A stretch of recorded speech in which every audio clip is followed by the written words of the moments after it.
അവസ്ഥ. അപ്പോ വളരെ ദാരുണമായൊരു സംഭവമാണ്. ഇവിടെ വന്ന് താമസിച്ച് കറണ്ട് പോയപ്പോ ഇവിടെ നിൽക്കുന്ന ഈ വ്യക്തിയോട് ചോദിച്ചപ്പോ കറണ്ട് വരില്ല, ബാക്കപ്പ് ഉണ്ടോ, ബാക്കപ്പ് ഇല്ല എന്ന് പറഞ്ഞു. കറണ്ട് വന്നില്ല, എന്ത് ചെയ്യുന്ന, എന്ത് ചെയ്യാൻ, നിങ്ങൾ വേണം ചെക്കൗട്ട് ചെയ്തോന്ന് പറഞ്ഞു. അപ്പൊ ചെക്കൗട്ട് ചെയ്ത് പോവാണ്. കാരണം അവന്റെ ഓശാരത്തിലല്ലല്ലോ ഞാൻ നിൽക്കുന്നത്, കാശ് കൊടുത്തിട്ടല്ലേ. എന്നിട്ട് അവൻ പറഞ്ഞത് ഇവിടെ എങ്ങനെയുള്ളൂ, ബാക്കപ്പ് ഉണ്ടെങ്കിൽ തന്നെ നിനക്ക് ചെയ്തു തരില്ല എന്നാണ് ഇവൻ പറഞ്ഞത്. പണി ഞാൻ കൊടുത്തോളൂ, നാളെ പോലീസ് സ്റ്റേഷനിൽ പോകുന്നുണ്ട്. ഇത് തൽക്കാലങ്ങൾ എല്ലാവരും അറിയാനാണ്. ദയവ് ചെയ്ത് വഴി തെറ്റിയിട്ട് പോലും ആരും ഇവിടെ വരരുത്.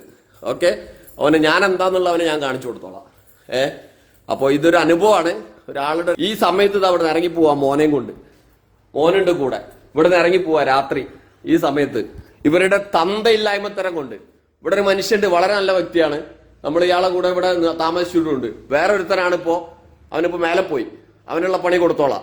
ഈ ബിസിനസ് നടത്താൻ പറ്റില്ലെങ്കിൽ ഇവരിതിന് നിൽക്കരുത്. ഞാനത് അവനോട് പറഞ്ഞത്. ഇതൊരു ഹോട്ടൽ ബിസിനസ് ആണ്. ഒരു ക്ലയന്റിന്റെ അടുത്ത് എങ്ങനെ സംസാരിക്കണമെന്ന് പോലെ അറിയാത്ത ഒരുത്തനെ പിടിച്ചിട്ട് അവൻ ഇതിന്റെ ഓണറാണെന്ന് പറഞ്ഞത്. ഇവനൊക്കെയാണ് ഓണറെങ്കിൽ ഇവർ ഇന്ന് ഇതിന് താഴിട്ട് പോലാന്നല്ലേ. ഓനിത് മനസ്സിലായിട്ടില്ല ആരോടാണ് എന്താണെന്നുള്ളത്. അത് ഞാൻ അവന് പിന്നീട് തെളിയിച്ചു കൊടുത്തോളാം. ഏതായാലും ഇതിനൊരു തെളിവ് വേണം.